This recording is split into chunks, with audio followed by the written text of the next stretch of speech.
Last weekend I bought this awesome 56 Buick. Today I'm going to try to get it running. Stick a battery in it and see if it'll turn over, see what we can get out of it. It's got an electric fuel pump that somebody wired in.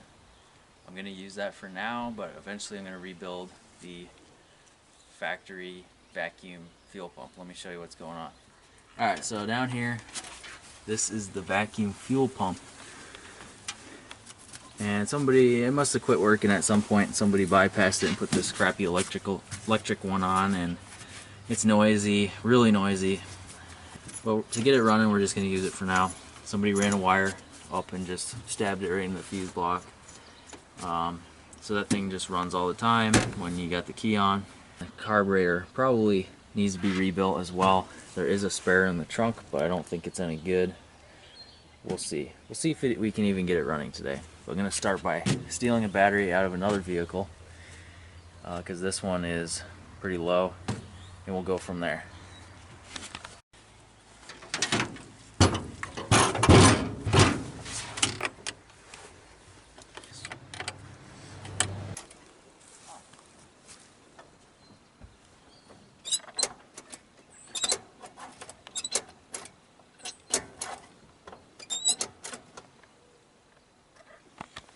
Alright guys, so it won't turn over.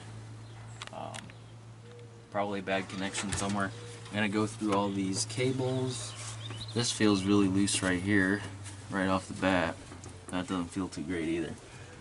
It's just clicking. So I'm going to go through and check all that. First I'm going to take this old oil bath filter off, set that aside so I can take a look at the carburetor and see what's going on. So yeah, you can see it's a simple little one-barrel carburetor. Be an easy one to rebuild. I just wanted to check it out and see what it looked like. It's got an electric choke on it, which is interesting. This big whole mechanism here. And I wanted to look down in there and see if the accelerator pump was working.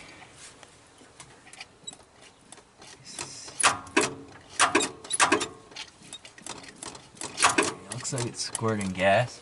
You can see when I pull this back, it tries to turn the starter motor over. So that's what I'm trying to figure out right now. Right now I'm jacking it up so that I can tap on the starter and see if I can get that to turn that way. I'm going to start with the easy stuff. And then if it still doesn't turn, I'm going to have to take connections off, start cleaning them and stuff like that. I was hoping to get it running just enough so I can get in the garage. It's really muddy out here, and I don't have a good way to move this car right now, so. I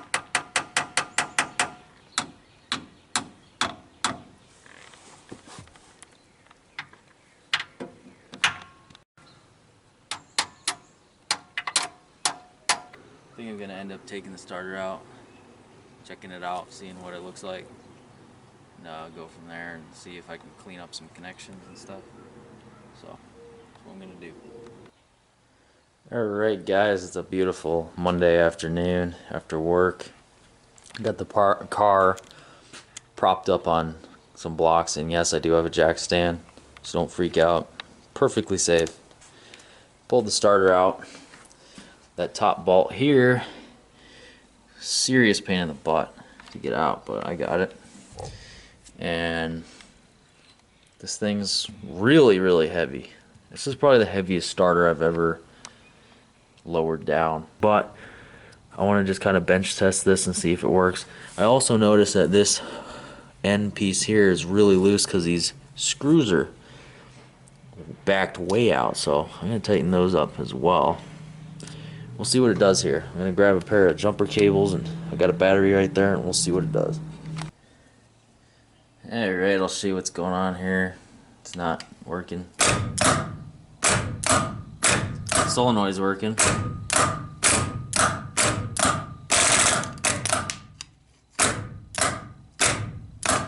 It's not spinning though. Motor might be junk. I'm gonna try to see if I can turn it. See, maybe it's seized up. Ha! Check this out. I tightened those two screws I was showing you guys earlier. It works now. Works perfectly fine.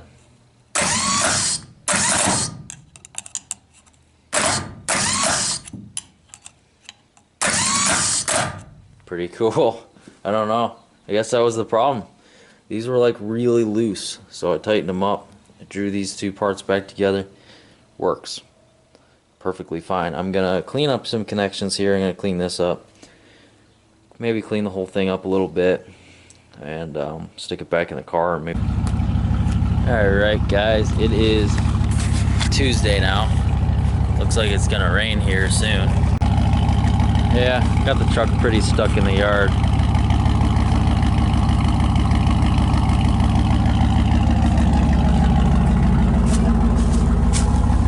Pretty bad. So, yeah. At least I got a backup vehicle right now. Trusty Century. But anyway, I'm gonna try to get that starter in here before it rains.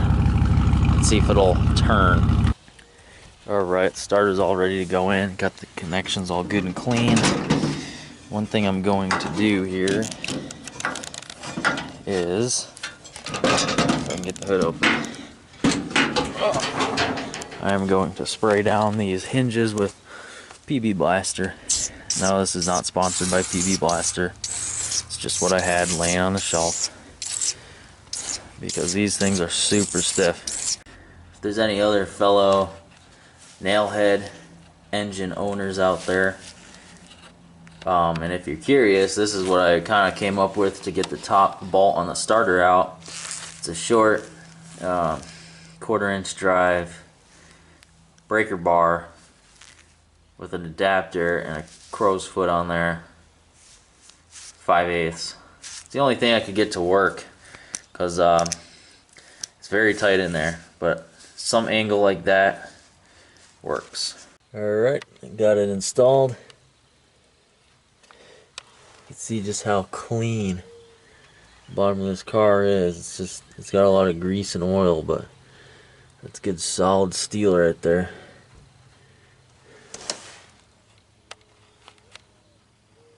I'll get a better shot of it when I get it in the garage, but there's no rust underneath. A little bit of rust at the bottom of the quarter panels, you can see right there, but it's really not bad for being a New York car all its life. You can see the inner rockers are starting to flake and stuff, but outside the rockers are solid. So I'm gonna put a battery in it, see if it cranks over. Alright, check it out.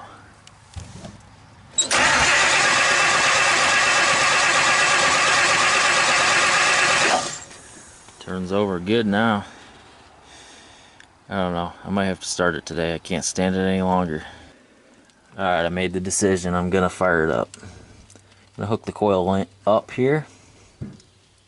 That's definitely not a good connection there. Very loose. Huh. Let me mess with that a little bit. Alright, let's see what happens. I gotta figure out where I'm gonna set the camera up. Now, how this thing works is when you get the key in there, you can turn it to lock. And then, that's kind of the anti-theft. But, if you leave it on the on-off, you can turn this like so.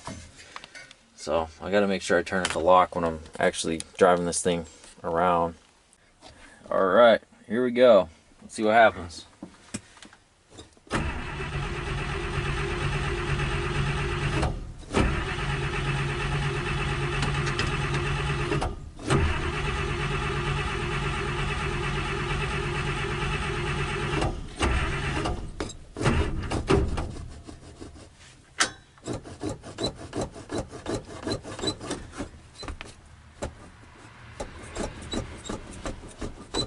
Pump it up a little bit. This is so weird. I've never had a car like this. Turn the key back on. Oil pressure is rising up.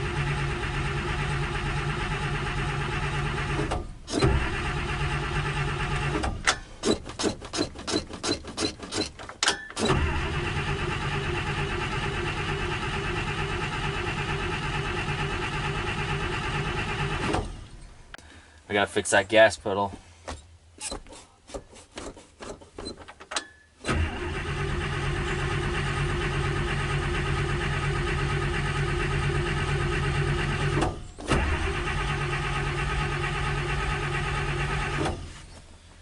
Yeah, it sounds like we're not getting spark. Alright, must not be any gas in the tank, or it might be clogged or something, because that fuel pump's not picking up anything. I just looked down at the carburetor with a flashlight. It's not squirting any fuel. So, yeah, I don't know. I don't know if the gauge is accurate. It does definitely sounds like it's empty. The gauge, what does that show? Yeah, the gauge shows dead empty. I wouldn't be surprised if the gas gauge worked on this thing. Sorry, lawnmower. Alright, let's see if the gas gauge shows anything different now. Nope. Still way down there, but I don't know. Not gonna go by that. I'm gonna plug the fuel pump in, see if it makes any different noise. I think it's running dry. That's probably why it's so loud. Sorry for the shaky camera.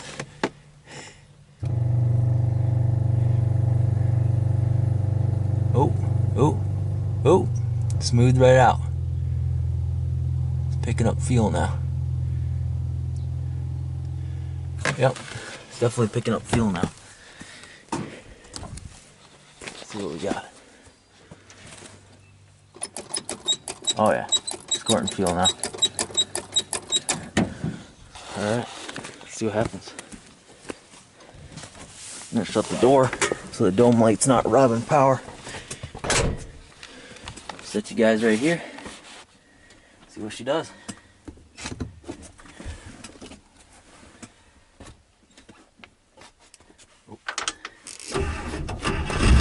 Oh, look at that.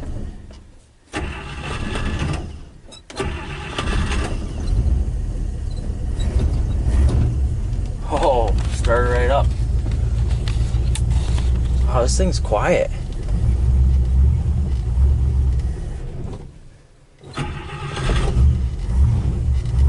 It's so quiet. I don't even know if you guys can hear the thing running. Wow.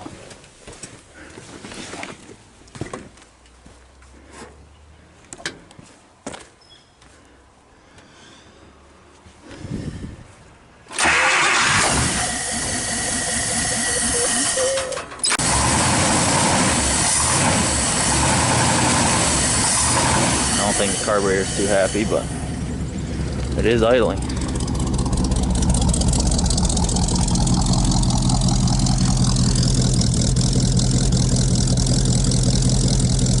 Sounds good.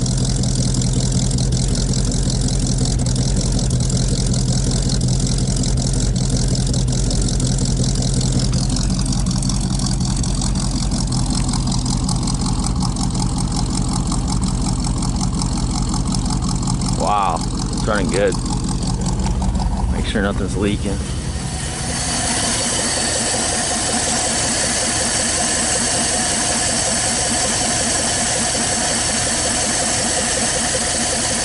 don't see any leaks.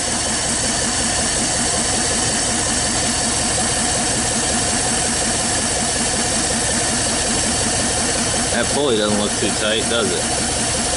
It looks bent. Look at that oil pressure. Nice. It is full of coolant. I did check that. I didn't check anything else. I didn't check the transmission fluid. Alright, not raining anymore, so I can set my camera outside. I want to see if this thing moves. So let's see what happens. I'm gonna reach under the dash, plug that fuel pump in, start it up, and put her in gear. You guys will get to see firsthand if she moves or not.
Alright, well, it runs great, but as you can see, it's moving a little bit. It wants to move. I'm not sure if the brakes are locked up or what's going on, but I was trying to shift it and the shifter came out. See right here. So I'm gonna have to figure out how to fix that. Kind of popped out of here, and I don't know if there was a pin in there or not. There's supposed to be a pin, but I've been trying to. Oh, there it is. Just found it. That pin fell out, so the whole thing popped loose. Another piece over here. I'm not really sure what happened here, but I'm gonna have to check it out. Alrighty, I got the shifter put back in. I didn't put the pin in yet, but now it shifts again. So what I'm gonna do is, oh yeah, it also doesn't go all the way into reverse. I'm gonna have to probably adjust the linkage on that, but at least it moves through the gears now. Pretty simple. It's got the pin. This piece goes over it, keeps the pin from coming out. This piece was, I had it up here, so that's why the pin fell out. Alright, I found the problem. Bone dry. Not sure why. Must be a leak somewhere. Because otherwise, where would it go? But alright guys, it is Wednesday after work. Back at it again. I picked up some cheap transmission fluid, Dextron stuff. The reason I got cheap stuff is because I'm probably going to be dropping all the fluid again anyway to clean out the transmission filter. And also when I was under there changing taking the starter out and fixing that, I noticed there was a pretty good size looking leak at one of the gaskets on the transmission. It looked like that's where probably all the fluid came out from. That's why it's all missing. So I'm probably gonna have to drop the fluid anyway, so I'm just gonna put that in there. So don't freak out. It's gonna come back out. I'm just getting that in there to make sure this thing moves, make sure the transmission works before I put a lot of time into cleaning or changing the fluid, cleaning the filter and all that stuff. Guess I'm gonna have to put some air in that tire. That one leaks pretty fast overnight. These tires are old. I don't even know how old they are. Probably 30 years old. So I'll get the battery hooked back up here. So far this thing has taken 6 quarts and I'm just below the add mark, so it was definitely really low. I did move it forward a little bit. You can see I forgot to turn the camera on. Move forward, but I can't get it all the way down into reverse. It won't click down into reverse. So I'm thinking the shift linkage needs to be adjusted, but I'd like to see if I can get that into reverse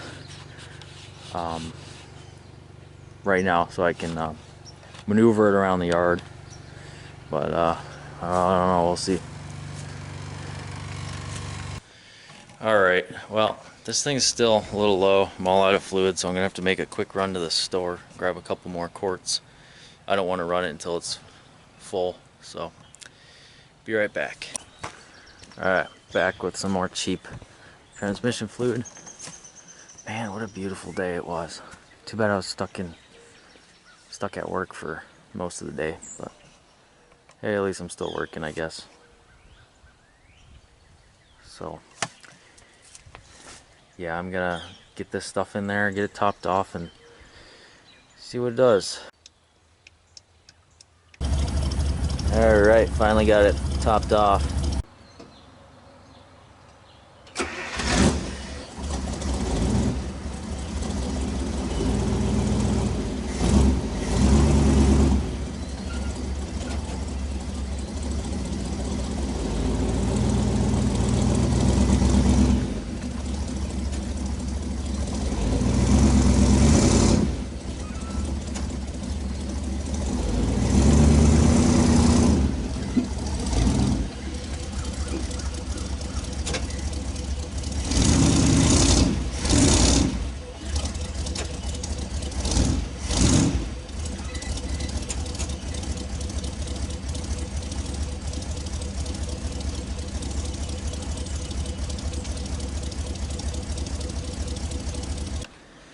Alright guys, well that's it for this video.